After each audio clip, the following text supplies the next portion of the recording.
My name is Lauren Gibbs, Olympic silver medalist, world champion, and director of marketing for Parity. I only say world champion because if I don't, Minji will say it.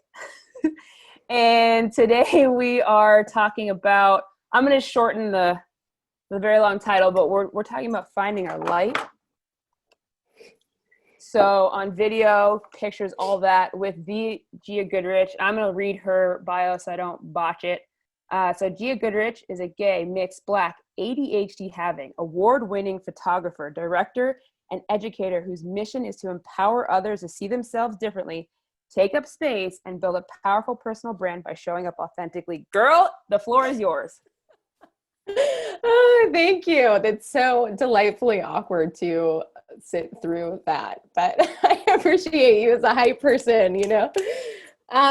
So today I have a little bit of a presentation, but what's kind of cool is since we're such a smaller group, we can have a bit more participation, and the goal just being to get you excited, feeling inspired, and feeling like you have the tools you need to really show up authentically and start really dialing in that personal brand.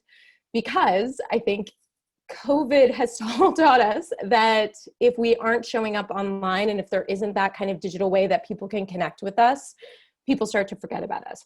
And I'm all about building power and leverage and being able to parlay that into whatever you want to do. And I know that with careers, there's always that question of like, okay, after, like, what can I do after this spotlight is not shining on me in the same way that it was? And to me, whatever industry you're in, this is the way to do it, is to start really getting into that personal brand now, so that by the time you're on to doing something else, you have this audience and this collateral really to take with you. So with that, I am going to share my screen. And also, oh, I need screen sharing permission. But also I'll say, feel free to just chime in if you have a question. We'll have a little section after where you can ask any questions that you want, but feel free to just chime in by unmuting yourself if you have something that's like really pertinent. All right.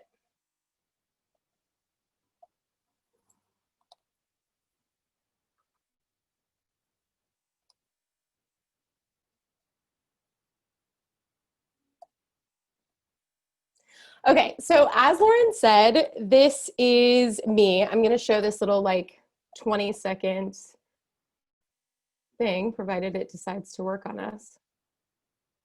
There we go. And one of the reasons I've started using this as a highlight reel, a lot of it comes from YouTube, is to get that spectrum that we'll talk about today, where people can get really that emotional hit of who you are. So with this like small edit, you can see, you get that I'm sometimes bossy, I'm sometimes irreverent, I'm sometimes crying hysterically, and really impressed by cheap lighting fixtures at Walmart. Because it's always exciting when you find cheap light. And let's go to the next one. And really the goal is to kind of create that highlight reel for yourself. So we'll talk about a couple ways to do that. Not obviously editing together a video, but how to just really frame who you are and what you do so people can really understand how to resonate with that. So the three things we're really going to talk about today are how to look better in video, how to understand your charisma and really show up in video in a way that really helps people gravitate toward you like a magnet, whilst also being authentic. So without having to get into that like newscaster, super hypey person, just being able to honor and understand what it is that makes you special and unique and being able to double down on that. And then lastly, how we can parlay that into building a personal brand. So first, thinking about how to light beautifully, I want you to think about this acronym SAIL. When we're talking about quality of light, it can be a little, I think, confusing. We all subconsciously know what really good light is, but it can be hard when we're in these spaces in hotel rooms trying to figure out how that can really come to fruition. So SAIL stands for soft, angled from above, in front, and large. And the best way to think about all of these things incorporating into one is a big ass window. Now, I saw that some of you, it looks like that you're oriented toward a big ass window, and I love that already. So let's just dig into a little bit more specifically what we're talking about. So soft is really the way that you determine what this is by looking at the shadows. And when you think about a hard light source, right, we can think about like the midday sun, where you really start to see that hard etched line wherever you have a shadow coming in. And the difference between that and a soft light source is that those angles of light are being broken up by something, and it's called a piece of diffusion. So this can be like if the sun is beaming in through your curtains, this can be closing the curtains as long as there's enough light still getting through. That will diffuse it and really make it soft. We're also going to talk about a couple options that you can do for adding light, because not all spaces have soft, sexy light, but that is definitely the goal. And we'll talk about why in a second.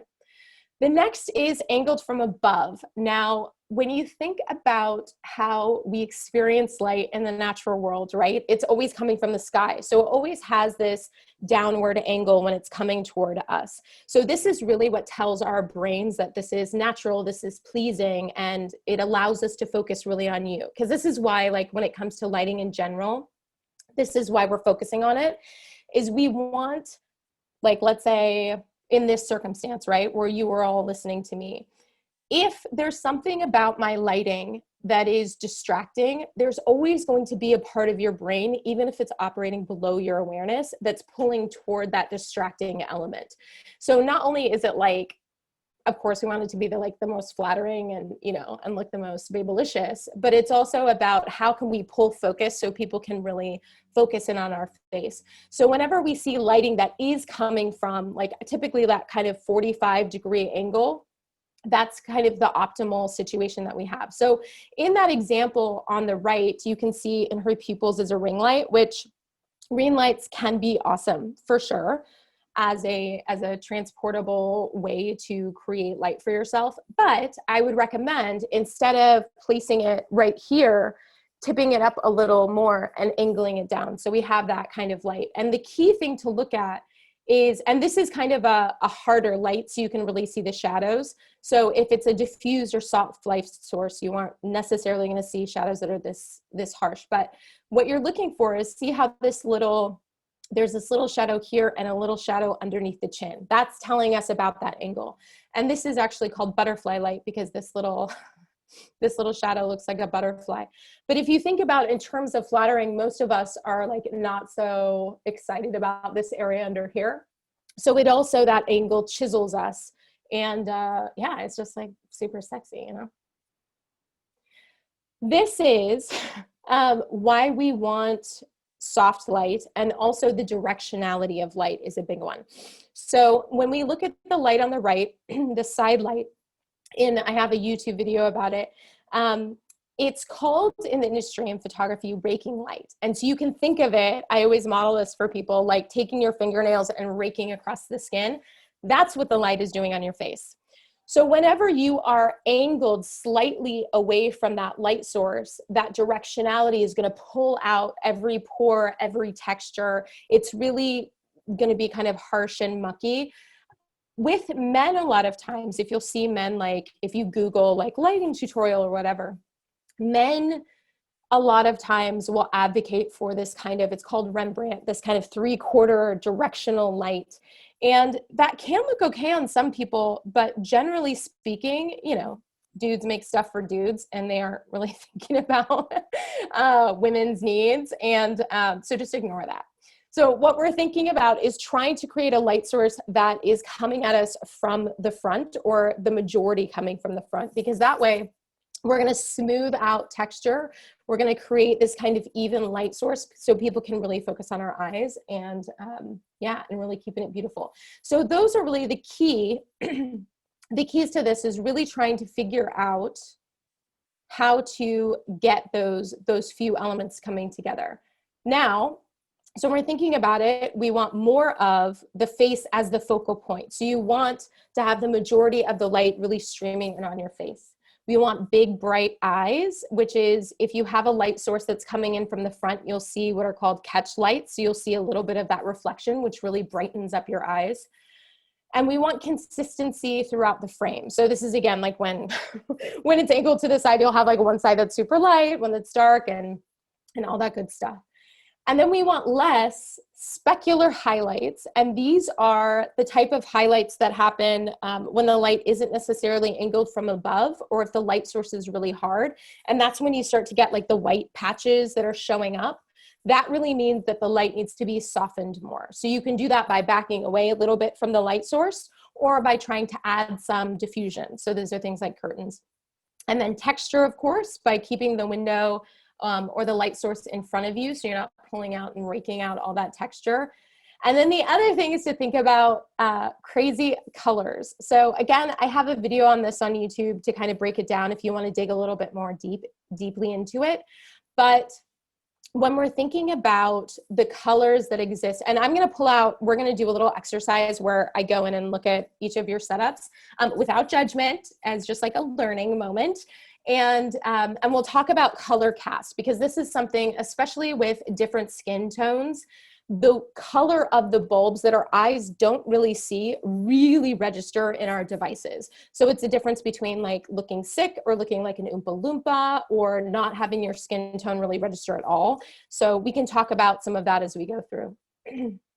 And if you are seeing grain, that usually means there isn't enough light overall. If it's seeming kind of like muddy, that means you need to get closer to a light source, add more light into your frame. So of course, the best solution is to just put yourself close to a big, soft window. And that is going to give you, it's the easiest way to get the best light, even if you are quite a bit like far away from the background and it throws it all to dark, at least you'll have this big, beautiful, even light on your face. And then if you are in a situation where you don't actually have that natural light, here are a couple of options. And I just want you all to be mindful. If you're like, my whole ethos is like, make it work with what you have, right? And you can always come up with a hack that's decent and totally workable.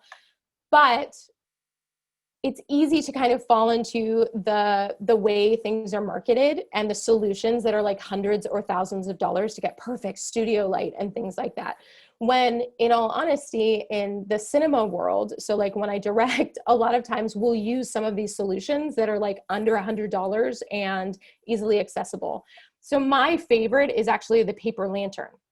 And this is something like I'll show you in a second. I actually have one right now. I'm in front of a big window, but I have one in case the light from the window isn't enough. And I'll show you, and you can see what happens in it that's really beautiful is it basically operates like a cloud. Like you have the light source in there, and then you have all of this diffusion fabric that's scattering the light source. So you get this really beautiful, even tone happening. Alternatively, if you do need like more of like a studio setup with more intensity, the one that I recommend these are called shoot-through umbrellas. And you can see they're similarly operating like a cloud, right? That the light source is here and then it's being scattered through all of this. And if you angle both of them equally toward you, you're doubling the light source of a single one, if that makes sense. Okay. So for all of you who are feeling brave and awesome, if you wouldn't mind turning on your camera, and then what I'll do is just kind of go through and take a look and talk about ways that we can dial up or dial down different elements. So Kara, let's start with you. Is it Kara, right? Okay. I'm pronouncing it right? Yes. Okay. Okay, so tell me where you're parked in your room. Okay, so I am in my guest room. There's a dog here. Yeah. Okay. Yeah, perfect. Okay. Yay, I love it. Okay, so the reason I wanted to like call you out first is that I had this sense that you were in front of a window because we have some of that even light going on. The tough thing is that you have glasses. And I actually did a video on YouTube about this because the beautiful window light is tough for glasses because the angle that's lighting you evenly is also the same angle that's going to be reflected and give us glare, right? So And on my very pale skin as well, I'm sure. So maybe I need more diffusion. yeah, so there are a couple of things that I would say are probably going on that are like little tweaks that you could do to level up. So one, it looks like the quality of the camera you're using yeah, exactly. So that just means that there's not going to be as much range. So it's not going to be as forgiving. So that's why you're getting these highlight hotspots going on, these specular highlights. So yes, adding a little bit more diffusion. So adding another screen or panel, or Okay. you could just back away a little bit Okay. from the light source. I can also lower the shades as well. Oh, let's see. Now, the one thing when you're thinking about adding modifiers, which is just anything that changes the quality of the light, is that you're always going to be affecting intensity. So in this case, it might be good because the camera wasn't able to really pick up any of this color in here because it was just reading as too hot or too bright. So let's see. Slightly better. A little bit. I would back you up just a little bit, actually. And usually I recommend people get pretty close to the window, but I think because of your quality, backing up would be a little, yeah, a good thing. Oh, I've scared the dog. Okay. Don't scare the dog. Yes. Okay. See that we're seeing more like of your overall skin tone, everything like that. It's just reading a bit better for you. Now, for those of you who have glasses, the thing to know, and again, I have a whole video on this, so you can dig into my YouTube if you really want to understand how it works. But just in a nutshell, is that there's this thing called the family of angles. So anything that's reflective is going to have this like family of angles that whatever comes in at that degree is going to be reflected in terms of glare. So if you think about, if you hold a light source in front of a mirror, it's going to ping right back at you, right? So with glasses, if you notice, if you tip your head down, yeah, that you don't see that glare, it's because your glasses aren't reflecting from that family of angles. So the cheat, if like, let's say you need to show up and you need to be like all boss bitch and, you know, and have people see your eyes, is to kind of black out that little bit of space in front of you that's right like to here, if that makes sense. So if you're facing a window, blacking out that bottom level, so you still have enough light up top that's going to light you, but then it will cut that glare down. Does that make sense? Yes, it does. Yay. And so you'll notice again, like the whiteboard, it looks like behind you, that is in the family of angles, right? So it's bouncing that light right back. So that's another thing to,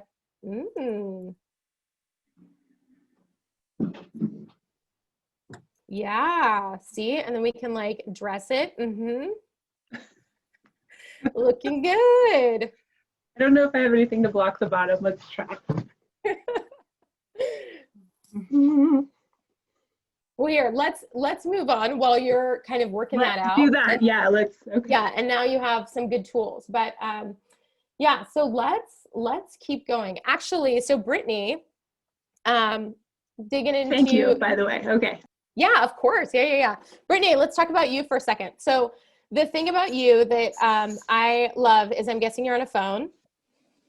Yes, I am, because I have to go to training soon. Yeah, so you have that vertical orientation. So the one thing that you're doing that is probably totally comfortable and a great point to kind of illustrate something we haven't talked about yet are angles, right? So what's the angle of the surface? So a good rule to understand is that, I think I have my little demo phone here, is that whatever, so the camera's up here, right? So whatever is closest to the camera is going to be bigger and whatever's further away is going to be smaller.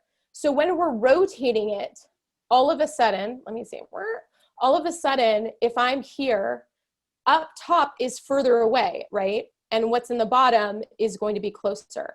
So when we think about foreshortening, what's happening with you, and it's not that bad because it also looks like you're leaning into it. So you're kind of getting closer to the same plane. But it makes it look like, you know, you have a giant forehead, and which mine, I already have a giant forehead, you know what I mean? But, and then a lot of times if you have that lower angle, what's going to be bigger in the frame is all of this stuff here, right? And then what's smaller are going to be like your eyes, which is really where we want our point of focus to be. So let me illustrate this actually with this is my webcam camera, right? So I was using a different one that was feeding in. So you can see the quality is quite a bit different. So where I had my camera before was like around here, right? This is the one that I'm using. So it's directly in my eye line and everything is kind of, and then what I would do is match it so that I'm leaning a little bit forward so that the plane of my body and my face is similar to the webcam. If I have it a little bit lower, and I'm going to take it even lower. So this is actually the surface of the table. Now all of a sudden, and if I sit back in my chair, now you can see like, I don't even have that big of boobs, right? But they look ginormous. And then you really can't connect with my face because I'm, you know, we're just at crazy angles now. So, and then if I come in, then we see I'm also distorted. So that's one thing to think about is when you are orienting yourself is to try to lift the screen so that it is in your eye line. And then also to think about if you are like on a phone or something, that's why we have that. I mean, and Brittany, like, I do not think it would be reasonable to ask you to like handhold your phone for this whole thing. So like, do not worry about it. But that's why we have this like, you know, selfie angle that people make fun of all the time, because what it's doing is it's matching our angles. So nothing is, you know, really foreshortened and distorted. Okay, cool. So Madison, can we talk about you for a sec? Yeah, I actually was dreading turning my camera on because I'm in my pajamas. Oh, yay! I love it. Well, I'm in my like, Oh you yes, know, comfy hangout. clothes. Yes. Hangout I also have situation. we had a water problem, so you guys can probably see my skylight in the kitchen. I love it. Okay, so you have a couple things going. Now, this is all like, this is hashtag no judgment, right? This is all about like just taking a teaching moment, because if you were doing something, you know, if you were FaceTiming with, you know, I was trying to think of some Beyonce, right? Like somebody amazing, like you would level up a little bit, like, right? But so you have the angle going, right? So we can see it's whatever you're looking at is angled down. So it's really coming up through your chin and your nose. But also you have the raking light happening, right? So you have this light source that's pushing light across. So what it's doing is etching in like your smile lines, you know what I mean? It's just bringing out all this texture that we wouldn't normally see at all. So again, that's totally fine. That's cool. Just so you kind of understand it. The other thing is that your face is taking up a lot of the frame. So what I would actually, so it's kind of like, you know, you got to kind of figure out where that sweet spot is. But there is actually, so a lot of this goes back to psychology, right? Like, which was actually what my undergrad was in, where we want to try to figure out like what makes people feel comfortable, right? Like, so for example, if we see people's hands and they're open and people are talking and, you know, using their gestures in a way that supports what they're saying, we rate them as being, I think it's like, I can't remember the statistic, but I think it's like 8 to 15 times more charismatic, which is like a very wide range, but it's like crazy charisma based on this research from TED Talks. And it's because if we go back, like we trust people when we see their palms, right? So when you are, but think about when somebody's in your personal space, what's the kind of vibe and feeling that you get, right? Yeah, it's like not good. Yeah, it's like you're a little too close to me. So that's, I think, when we get to a place where our face is taking up the majority of the frame, that's when we start to kind of feel that like, ooh, there's a part of our brain that's kind of having that feeling. So I think for you, just backing up a little bit more and thinking about some of that stuff. So I'm in like a bay of windows. Like I'm literally in like a cubby. There's a door and like a massive window and another window. So is this probably not the best spot because there's going to be like light from everywhere coming in? So do me a favor, face the center biggest window. Oh, how you doing? Okay, so yeah, I'm so lit. so so I see what you're saying, because then you see a lot of the texture behind you, right? So it might be something that you can play around with, but generally speaking, the more you can wrap the light around you, the more flattering, the better it's going to be. Um, yeah, hi. Um, yeah, alternatively, what you can do is, which might be a little bit tougher, is you can put something that's really bright white to the other side of your face that will bounce the light back. Does that make Okay. sense? Yeah. So like a, what is it called? It's not cardboard, foam board or something like that that you can get pretty cheap. If you know that like that's a spot that you go back to, because sometimes it's, you know, it's not super easy. Okay. So let's do Colleen. Let's just do like a couple more. And yeah, so Colleen, because there's one thing specifically that I want to touch in with you. So with, well, yeah, too. So the one, the glaring thing that we see, right, is this light source behind you. So what happens is that our eyes keep going like this because we are trained to look at the brightest spot in the frame, right? So our eyes are immediately going to keep going back and forth because we know that we want to focus on you, want to focus on you. And then also we're going to keep going back to that. So there is actually, let me show you this cool hack. So you're going to get like another sneak peek of my sexy pajama bottoms.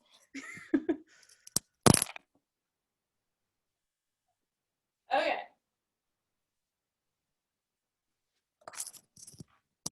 Okay, so you can still hear me, right?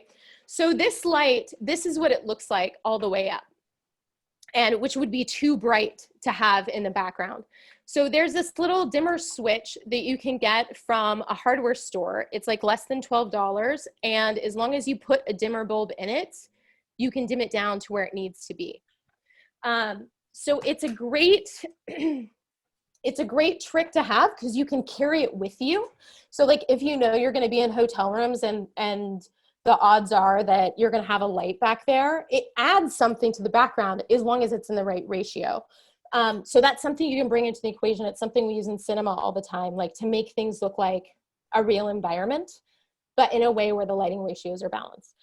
The other thing I want to talk to you about is you have a color cast going on, right? So the quality of the light, the color of it is skewing one direction, right? Are you feeling like you're a little more orange than you would be in real life? Yes. Yeah, Very much. a little bit. Yeah. So the reason that's happening is that all light exists on like a color spectrum. So if we think about like the light at sunset, that's super warm and golden, we have like the golden hour. And then if you think about it at the day, it reads more blue. But what the thing is with our eyes, we're so used to adapting and adjusting to it that a lot of times we don't really see the shift in color. Like if we're looking at a light bulb that's on, we're not going to say, oh, that's a very blue light bulb, right? But with our devices, it's really something that it's registered a lot. So the lights that we typically have in our home are called tungsten lights. They have a really strong orangey cast to them that we tend not to really see. So what's happening with you is that you have this orange tone from a normal everyday light. And because the color technology in the webcam that you're using isn't like awesome, it's reading that way. So the optimal solution is to switch out the bulb, right? Okay. And get one that's daylight balanced, because that way it's going to read a lot better. If you are in a situation that that doesn't really have that as an option, it's kind of the best you can get. You know what I mean? So Yeah. I think that's like one of the least offenders, but obviously like we would love to have our skin reflect, you know, the right colors. So Yeah. that's something to think about. Okay, who wants to be like let's just do two more. Is there anybody who's super excited? I have questions. Yeah. So when you changed your camera, what was the camera you're using now? Yes, absolutely. So I have my camera that I use, which is it's a Canon 5D Mark IV. And so any DSLR camera, or a lot of cameras like Sony RX series, GoPros, actually, there are a lot of consumer cameras that all you have to do is get a device called a capture card. And what that allows you to do is connect your camera into your computer, and your computer will see it as a webcam. Okay. Yeah. And so that's the reason like why my background looks a little softer and everything, is because I have like an expensive lens on it. But if you, like I was just actually looking at the GoPros, the new GoPros, which I think are like the Hero 9s, I think are like $350. So if you got something like that, and then you could take it underwater, all this stuff, and then get this capture card, you could use that as a webcam. There's also actually, if you look up Camo, it's CAMO. It's this new company that I'm talking with, but they have an app that you can download where you can actually use your phone as a webcam. And the great thing about that is your phone is way better than, yeah. So then with that, you would only need to get something to kind of prop your phone in the same space, but then you have access to the color science and things like that if you have like an iPhone. And so for me, I just moved from Chicago to Atlanta, and one of the things I'm doing in my bedroom is setting up just another desk space, since I have to do a lot more Zoom calls. But unfortunately, with the way my bedroom is set up, I'm not able to have that desk in front of the light. So the light is like off to the side, and behind me are floating shelves that I put all the way up to the ceiling, and I can add different things on those. And so my question is, with the lighting, I was looking at things like, I was recommended like a Lume Cube that I can add to my screen, but my desk will be it's on a wall. So I'm just trying to figure out the best way to light it without it being too harsh on my face and washing out my skin tone, but still getting the right effects given the space. Yeah, absolutely. So the Lume Cube, for those of you who aren't familiar, is like a little device that's like this big, that it's a little like light brick basically that you can attach to your computer. Those, I think, are helpful if you know you're not going to have control over your environment. And you know that your environment might be dark and you need to be moving around a lot. With you, since you know, like, this is pretty much where I'm going to be, I would say, because I think, aren't those like $60, $70 or something in there? Yeah. So I would recommend going back to, let me grab these. Okay.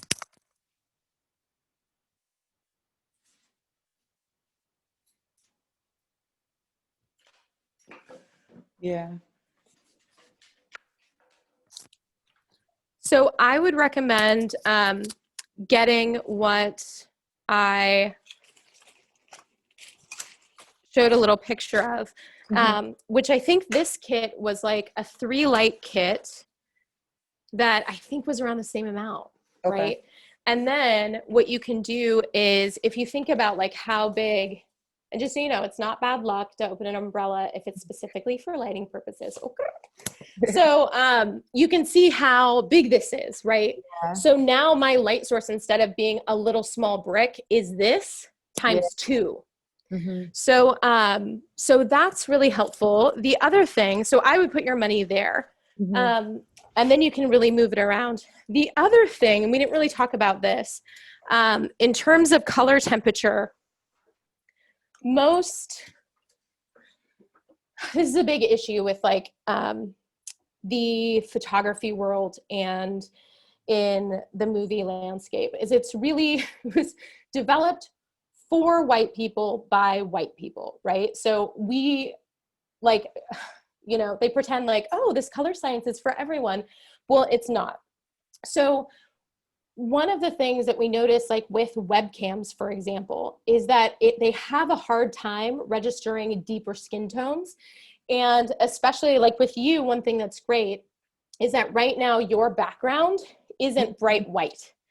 Because what will happen is, if it is, the sensor is going to be going like this, right? And so you'll notice Oftentimes people, I mean, it even like, even if you have a really dark hair or really dark outfit on or something like that, the camera, if there's just a lot of variance, the camera will keep like kind of searching for the exposure. Mhm. So I think with you, what could be great is if you get 2 of these, and then find, what I would do is for the lights that actually go in them. What are those lights called again? I will, can you, LG, have me follow up, and I'll give you a direct link that you can send out to everybody with some of the stuff. Okay. Yeah. Is play around with the color temperature, because just like when we were talking about Colleen, the warmer color temperature kind of makes you look like an Oompa Loompa, right?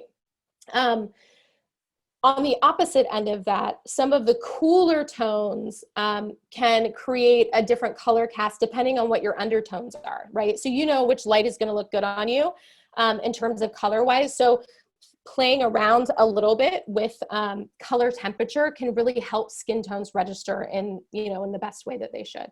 Yeah, and now that you mention it, like, if I just don't want to lose the signal if I walk in here, but in my room, see, like, my background will be essentially kind of, I'm still missing furniture, but like these are the shelves and stuff, but you see how it is a little more just that white space. So should I add anything to that to help make it flow better, or do you think like it's too harsh behind me? No, what you could do is actually get a background light. They have some that you can change the color temperature, right? So if you throw in a light behind you, and instead of having it be like a white, like daylight color temperature, you turn it to more of a color, then that seeking and focusing won't be as intense. And then it also kind of adds a cool vibe too. If it's like a little bit more magenta or, you know, something like that to, yeah, to really complement things. Yeah. Yeah. Okay, awesome. This was so great. Okay, so let me see. Oh yeah, let's move on to a couple other sections I want to get through, because this was awesome. So I'm glad that hopefully this was helpful. Okay, so let's keep moving, because I want to talk about charisma. Okay, has anyone heard of this story about Marilyn Monroe on the subway? Okay. And yeah, you have to nod. I can see like 5 people right now, so nodding is helpful. So in 1955, she was interviewed by a writer from the New York Times, and they went on the subway together and walked around New York. And he was interviewing her, and they also had a camera person, and nobody noticed it was Marilyn Monroe. Then all of a sudden she looked at him and said, "Do you want to see her?" And then she kind of like fluffed herself up, and then all of a sudden, boom, all these people descended. And the reason is we all have this type of sparkle in us that we can turn on or turn off. And really understanding that charisma a lot of times is something that we're taught to believe is inherent. But really what it is it's a mixture of 3 factors that we're going to go over that everybody has. And if you can learn to kind of play with those dials a little bit, you can really enhance your ability to be charismatic. So these levers are power, presence, and warmth. And there's a really great book on this called The Charisma Myth, if you're interested in diving a little bit deeper into it. So when we think about these 3 levers, right, I'm going to show you like 3 people who are charismatic in very different ways. So if any of you have seen the show House of Cards, this is the character Claire Underwood, who is somebody that you're fascinated by, but you also feel like would have no qualms eating your liver. Like she's just that kind of person, right? And so her lever is power. That's the biggest one that she's emanating with, right? Conversely, if you think about someone like Lisa Ling, which I don't know if all of you are familiar with her and her work, but she is an investigative journalist. And if you go and watch any of her interviews, she's just like this. Like you can just feel that like she's waiting on every word that you say. And that kind of presence is deeply intoxicating and makes people gravitate toward you. Then in the other lens, we have somebody like Oprah, right? Where when she's doing an interview, like you just want to give her a hug, right? Each of these people have a mix of all three, but the ratios are quite different from each other. So similarly, like us as humans, we have this mix that we're constantly like, depending on our environment, like what we're leading with. And so with myself, for example, with photography for a long time, I have a resting bitch face. I've just always intimidated people. And if you look at this picture here was one that was a lot of my promo bios for a long time. And I realized that yes, leaning on that power and presence were like my two main levers, was something that made me charismatic, but it wasn't allowing me really to connect in the way that I wanted to. So if you look at my picture now, right, I smile a lot more because that's one way I can really play with my dials and allow people to really connect with me in a different way. So depending on who you are, you might lean in one more way, in one direction than in another, right?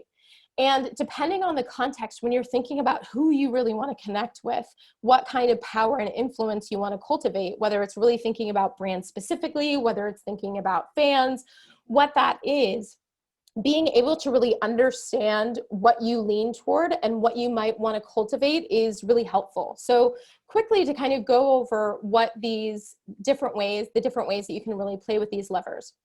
So with power, if you want to dial that down, like for me, that was my thing, is when it comes to nodding. So nodding is something that especially women do a lot because a lot of times we're socialized to make people comfortable as opposed to have power. So if you're wanting to cultivate power, you want to think about nodding less and having more of that kind of poker face. Taking up space physically. Amy Cuddy has a great TED talk on power poses and splaying, but that's something that really can indicate power. Practicing power poses can actually change your hormones in a way that you can start to really exude and with that energy. And also deep breathing. So this is the type of breathing from your diaphragm that has a cascade effect on your sympathetic nervous system, really calms everything down. And I'm sure a lot of you as athletes, you're already using a lot of these tactics in order to get into the right mental space and really enhance your power.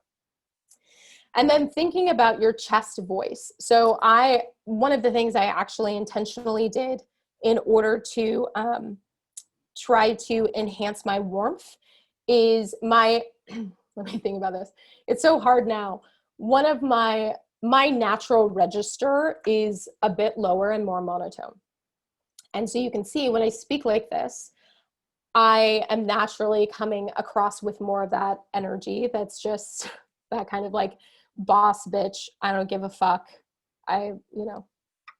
What you think sort of energy, which is great sometimes in negotiations and things like that, but hasn't really served me in building the kind of audience that I want. So what I actively did is the opposite of this, is I pushed out of my deeper resonance and talk with a little more energy, kind of more in here. So then if you're thinking like, okay, presence is something I want to activate a bit more of, that's something that I'm not really, it's hard for me to like stay anchored in one space and I'm often looking over here and things like that, which I have ADHD, so I totally resonate with. Some things that you can do are, one is taking the attention off of yourself. And this is something when it comes to being on video or making, images of ourselves, we have this tendency to be critical and to focus on what we're saying. Then what happens is we end up flashing micro expressions that are suboptimal. And the person that we're talking to, whether it's an audience on video or whether it's a real person in real life, are automatically going to assume that those micro expressions, and i.e. like what you're feeling in that moment, that judgment, comes from something that they did, right? We automatically take things personally. So taking the attention off of yourself. There's this trick, it's called a toe wiggle, which is really just doing anything to anchor yourself in your physicality will bring you back to the present moment. And if you're talking to somebody in real life, you can focus on eye color and just like looking at their eyes, and it creates that kind of deep, soft gaze that really makes people feel like you're present. And then going back to focusing on the mission, right? Is this about connecting with someone? Is this about serving and adding value? Then with warmth, which this was my lever that I really needed to dial up, doing your resting bitch face check. So I do this a lot of times when I'm listening is, you know, if I'm listening and thinking about something, my face automatically goes to like stone cold bitch. And of course, somebody's gonna, you know, look at that and think that I'm thinking all these negative thoughts. So I've trained myself to really try to think of them in a warm way. And a lot of times what I'll actually do is try to think of somebody like a 5-year-old, which is, you know, it's like whatever works for you. But, or like thinking about when you're looking at your niece or something like that, somebody that you love, it almost doesn't matter what they say. It just kind of like delights you. And then that registers in your face. So that's that family pride, like kind of thinking about instances when you feel that way. And then, thinking about authenticity over perfection. So you'll notice, like, even in this, there are a few times that I crossed my words and I didn't get things out right. And instead of trying to be perfect and buttoning up, laughing at it and allowing myself to be authentic for you to all see, like, yeah, I'm a real person. And even though I do this for a living, that doesn't mean that I'm going to be perfect. And it allows a moment for us to connect, because I'm assuming you're all real humans too. So it allows us to connect in a deeper way. And then smiling, which, you know, as long as it's a dude telling you to smile, as long as it's not a dude telling you to smile, I think it's good advice. If it is, you know, fuck him. Okay, so thinking about like, what is your charisma mix, and what kind of levers do you want to think about dialing up or down for the kind of content that you're making? And this can even be in pictures, this can be on video, and even in like captions for Instagram and things like that. Like, what is it that you really want to communicate with? The next, and this is my favorite, like this is, I think you'll really like this, because this is something that totally changed my world in terms of building a personal brand. I also made it up, but it was something that once I really started to lock into this, I was like, holy shit, like this is it. So a cultural constellation is basically this idea that we have all of these different aspects to us that make us who we are. And that is unique and beautiful and wonderful. And a lot of times in our careers, we don't lead with that, right? We lead with the thing that we do, right? So in my case, I'm a photographer. And I spent a lot of time, you know, being like, I'm this, you know, whatever, and not really leading with who I was. And there's always going to be this wall in terms of how much people can really connect with you. And in my case, I was, you know, always in, you know, an agency world and in this kind of world, they have this thing called a triple bid, which might be the same thing with sponsorships and things, right? Where they're like, okay, we need somebody who's, you know, the pro athlete X. Let's pull up 3 people who are candidates, right? And then let's go through and look at them. That's called a triple bid, right? And what I realized is that when it comes to, everybody gets in the door because of competency, but then there has to be that extra thing that makes people say yes about you. And we can try to look for external things, you know, like, oh, I can do this and but really the thing that nobody can match is who you are, right? And this is this idea of cultural constellation. So it's a mix of your identity, your experiences, and your values. So when we're talking about identity, we're talking about things like ethnicity, cultural background, gender, sexuality, ability, neurodiversity, right? And then with experiences, we're thinking about what's your family makeup? What are the obstacles that you've faced? What are your interests, your expertise? And then with values, your passions, your politics, your priorities. Because, and this is, I think, where people really misunderstand branding, and I for sure did myself, is we try to be all things to all people. And when you do that, you water yourself down. First of all, you're not being authentic, but then you water down your brand to the point where nobody really is connecting with you anyways. And anytime you lay a stake in the ground, it's like creating a turn, right?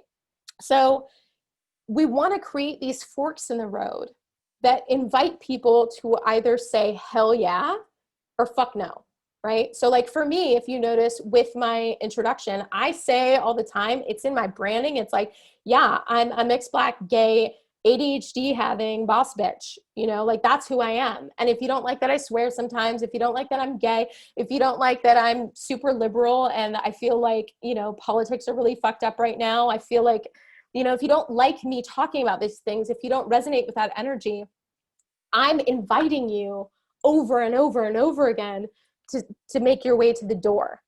But what I'm also doing is creating an audience of people who are like, yes, like she speaks my language. She's, you know, she's in it in the same things I am, and I understand her. And not that everybody needs to have my exact makeup, my exact set of experiences, but if that resonates with them on some level, it's like a yes, I love her. And that's how you get people to go from, you know, kind of just their people, followers, to like people who feel like they're family, who are really a part of your journey and are supporting you no matter what you do. This is how you become that magnet. And when we think about clients, when we think about sponsorships, when we think about, you know, merch, maybe whatever that is, you don't want to be the person who's like needing to sell, right? Needing to find, being in that place of scarcity. If you turn around and just say like, through your work, through what you do, through the way you show up, yeah, yes, this is who I am. This is what I believe in. These are the people that I love. This is who I'm supporting. It attracts people like a magnet. That's interesting. Okay. So let me just stop here. So just really quickly, because I realized we like kind of wonked around with time. Can we go a little bit over? Okay, cool. So when we're thinking about this kind of being authentic, the question is always like, okay, cool, but like, how do I actually do that showing up on video? Because I am talking to myself, I'm talking to a little webcam, like, you know, I'm awkwardly making pictures of myself for Instagram. Like, how do we actually do this? And the key is to really try to take these abstract recording devices and personify them, turn them into a friend, right? And so for me, for example, I mean, I've been doing this a long time, but I still, when I go down to record, I think about a specific person. So a lot of times I think about a really good friend of mine who's a hairdresser, who's amazing and really whip smart, who's totally passionate and just has a little less information in my superpower area so that I can share that with her, right? So because I am thinking about her and talking to the lens like it's her, I'm connecting with people in a way that a lot of people aren't, right? So a part of that is just using your imagination and getting you out of your own way and being able to communicate in that way that's true to you. The other thing that you really have to do is honor who you are. And that's a part of that cultural constellation, is saying like, yeah, I don't need to be the most razzle dazzle personality. I don't need to be somebody who's like up all the time. And, you know, I can just be, and I do not only from my work, but from a lot of the people that I've coached around this area, is that those moments when you're really being vulnerable and you're really saying like, hey, this is where I'm at, people latch onto that so hard. And those are those moments really connecting, because I know, even though I don't know all of you personally, you know, I know that people have a tendency to, you know, put you on a pedestal, right? Because you've all achieved such amazing things that most people can't even dream of. And the problem with that is that they're creating this psychic barrier between who you are and who they are. And whenever that happens, we can't create the same depth of connection, right? And how powerful is it when you see somebody who is so amazing, who has achieved so much, and when they share something about, you know, and it doesn't need to be super heavy, right? But it could be, you know, like I did a post a couple weeks ago where I did this huge, you know, this picture of me in this like beautiful studio space. And it was like this huge big smile on my face. And the picture was from 5 years ago when I started as a commercial photographer. And I thought that I needed to get a huge space. And so I, you know, I just wrote in the caption, like, this was me 5 years ago with this huge smile on my face, having no idea the shit I was in store for, because I had no clients. I had no plan on how to make money except like my blinding optimism. And I was starting each month $1,500 in debt because I had this studio that I didn't have a way to fill, right? And I think, you know, I had so much response from that post because people see me now, right? They see me now and I'm doing the sexy big projects. They see all of you now, and like they see the muscles and they see the ability and they see all this stuff, and they don't know what your story is and what you've gone through unless you share it. So a part of that is really understanding that vulnerability is a superpower, and you get to craft your own story. And if you can do that in a way where you are honoring your authenticity, your cultural constellation, and you're just being raw and honest about some of these things, it creates this kind of personal brand that people just absolutely feel connected to. Like, I don't know if any of you are old enough to have been obsessed with the Backstreet Boys. Okay. But I was, right? And, or NSYNC, whatever the case may be. Or I think One Direction, okay, for those who are a little bit younger. But that idea of like the super fan, the raving fan, the person who is in it like ride or die with you, that is something that's not just reserved for boy bands, right? Like that is something, and you can think about the friends that you have in your real life. Like we all have those people that it's like, yep, whatever you're into, I'm there. And we have that ability to create those kinds of connections by really showing up authentically as ourselves. And when we talk building a personal brand, what we're really talking about is creating touch points for people to be able to connect with us and what we do in that same way that our friends would in real life. Does that make sense? Okay. Yay. So it's 10:05. I had kind of more that I wanted to kind of get through, but it's a little out of order now. So I'm wondering if there are any kind of questions, because I could speak directly to any of you that are, there's a certain block or question around how to do that, how to show up, whether it's around charisma and, and being yourself, or how to show up with that personal brand. Also, I think this has been helpful for all of us. I mean, at least for me, and in a number of ways. And I think there's always an opportunity to have Gia come back and do more, because obviously she has a lot. So not to worry. I'm like, well, what is that extra stuff? So I'd like to know what it is. So I'm sure we'll have another one. So if you guys have questions, ask away.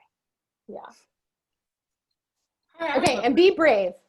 Just shout it out if you have a question. There are no stupid questions. So my question is, with the charismas, can you utilize all three? Like you can go back into one or the other and do that? Because I feel like I go between warmth and power kind of easily. So I could be like, okay, I'm there, I'm warm, but then when it's time to get down to something, I'm trying to drive home a point, I'm like, boom, I'm in the power position. So, I want to know how that was. Yeah, I love that. Such a great question. And yes, absolutely. So I think of them as dials that you can turn up or turn down. And generally we tend to have ones that we, through our experiences and our lives that we kind of default to. But definitely we can think about these in a situational context. And really, if you are able to have control over those levers using some of those different tools that we talked about, like smiling more and wiggling your toes and things like that, you can adjust it based on your width. So using myself as an example, because I still default toward power, I can talk with people who are big deal people that most people cower in front of because they're intimidating, and I can make them feel intimidated because that's one of my levers, right? And so because that's something I can use, I don't love to make people feel like super intimidated as a rule, but sometimes people need to be put in place, right? Because they're, big dick swinging dudes that, are used to having women shower. And I'm like, oh no, this is not going to happen today, right? Conversely, especially like in this sort of dynamic, right? Where it's a little bit vulnerable. It's just, you know, like you are all amazing humans who have these amazing superpowers, right? But when it comes to this area, you might not be as strong as you are in your superpower area. So there is a little bit of this kind of vulnerability that shows up. So if I was coming in just leaning into my power, I think that would be a quick turnoff. You know what I mean? Because it's just like, oh, like I'm already feeling kind of shaky in this area. Like I just want to connect and feel safe with somebody, if that makes sense. So I think that that's really great that you already have an idea of these different modes that you can go into. And with you, if you can level up your presence, then you have all three, right? That you can really use in whichever way, to really figure out what is situationally, I mean, I don't like to say manipulation because it has like such a deep sorted history and context and how we use it. But if we strip it down to like, what is manipulation? It's really helping to affect an outcome. And if the outcome that you're trying to affect is to make somebody feel good, feel powerful, feel excited about what they're into, then I'm all for using manipulation, right, to help guide people into that place. And so if you're thinking about your charisma, you have these different levers, and you know that maybe somebody really is only going to resonate with more powerful presence, or maybe they really need a lot of warmth. If you're able to kind of adjust your dials to connect with them, I think that's, you know, that's the dream situation. Yeah. Thank you. Yeah, good question. Similar question about charisma, like discovering your own dials and how they needed to be tweaked. Like, how was that something that you accomplished? Like, is that journaling? Is that talking to your friends and getting like their perspective on how you come across to people? Because yeah, I don't know. It's a self-discovery thing that seems hard.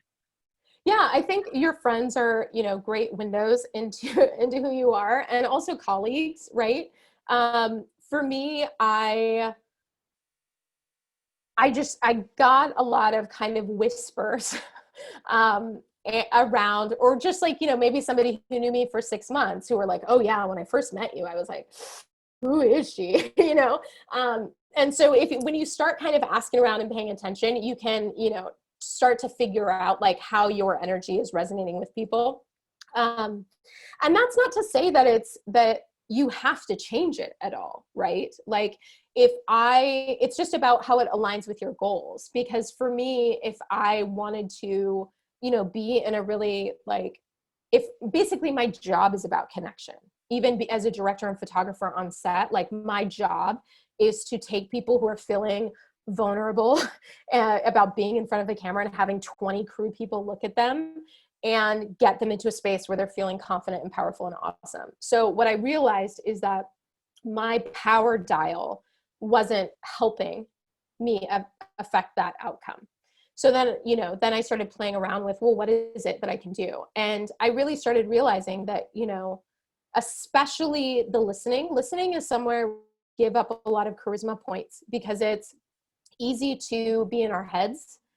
It's easy to, like, for ADHD, they talk about masking that, you know, like inside, like you really want to like do all this stuff. But we understand that if we do that, people will then think that we don't care about what they're saying. And so we learn to mask, a lot of us, at a really young age. It's similar in that way, especially with presence, that the more you can really send cues that, yes, I'm with you, yes, I care, the more kind of connection you can build, if that makes sense. Yeah, thank you. I think for me, just to share, I guess personally, I don't know if you've seen me nodding this whole time, so I like don't have a whole lot of power, and you were like, stop nodding. Oh, okay. Oh, yeah. But I think in the context of professional female athletes, like there are times when I've had to have difficult conversations and maybe I needed more power, but I wasn't aware of that. So that ended up like meaning I had to have those difficult conversations multiple times because I wasn't heard. Yes. So that's super helpful. Thank you. Yes. And women a lot, like we are socialized to be emotional hostesses, right? We're socialized to make people feel good, making sure everyone's okay. And that's something that we're having to work with, that conditioning, Because if not, like, right, you're a bitch and you're bossy. So we're having to work against that. So it is very difficult for a lot of us to stand in our power and be very firm about whatever the case may be. So it's important, to understand some of these levers when it comes to power, because that kind of, the excessive nodding is something that a lot of us do a lot. And as soon as, especially if you're sitting, across a group of men, and especially if there's like anything on the line with negotiations or anything like that, it's a pretty powerful signal that they're going to get their way, basically. Because especially with negotiations, it's about who can, sit in stillness the longest and who can endure the awkwardness the longest, right? So that's the thing with power, is the really developing your poker face. And you can test it on your friends, and just tell them afterwards. But when you start practicing it, you'll notice that people will start over explaining. People will start getting kind of shifty in what they're saying. If when you're listening, and it doesn't even have to be like a resting bitch face expression, but if you just like stare at them. I'll try it on my husband. Yeah, that's a good one. And then, kind of cop to it afterwards. But yeah, it's a good practice to get into. So you have that in your toolkit, because especially, people who are used to, lots of sycophants, like lots of fans who are just like, yeah. They really they resonate most with people who lead with power or have a large degree of power. So knowing how to kind of push that around is good. Yeah, because it's craptastic that we don't really prioritize and value warmth and presence in our society as much as power. But we really should, but being able to kind of slide things around is really optimal. I think that tip is great in so many ways, especially in the space that we are in, where, for me, I negotiate 99% of my deals, either speaking engagements or sponsorship opportunities. And my background is in sales. So I always told my sales rep, the first one to talk loses. Right? And so it's amazing that if, when someone's presenting an opportunity to you, and especially if it's on Zoom, you will be amazed how much more you can get if you just kind of sit there and stare at them. Because if you get excited, they're like, cool, we don't have to give her any more, she's in. Yeah. But if you just sit there and listen and take it in, they can't read whether or not you're excited or not. And then you can really gauge whether or not they want you as part of their brand or not. And so if they do, you'll be surprised. People start throwing out more money, more product, more whatever. So I think that's a really big one in the space that we're in, because, because pro female athletes capture such a small percentage of the dollars that are thrown out. It's so easy for brands to be like, here's a little bit of cash and I'm going to have you do all these deliverables for me. And you're like, well, I don't have any other opportunities coming in, so I'm just going to take it before they change their mind. Mm-hmm. So I like that one a lot. Yeah, absolutely. And one of the key phrases that I leverage a lot is, I need to think about whether or not that would be a fit, but I'll definitely get back to you after I have. And people just, it's the same thing where people are like, oh, okay. And it's like, yeah, I value my time. And, I think it's important to use those kind of tools to be able to really, because it sucks being your own hype person, negotiator, all that kind of stuff. And in a lot of ways, we are socialized in a way that puts us behind a lot of the white cis hetero male counterparts that we have. But, with negotiations in particular, it is about being willing to walk away and having people feel that you honor who you are and, and you're in it. Yeah. I love that. I do want to say this one thing, just say, you don't see too many people openly talk about having ADHD, because I do, and I finally rarely hear people talk about it. So I appreciate that, because people don't understand that that's a real thing, that it doesn't just go away when you grow up. You just learn how to hide it and what's the other word I'm looking for? Cope. And Cope, overcome. yes, thank you, Lauren. You Yes. cope with it. So I just wanted to say that I appreciate that.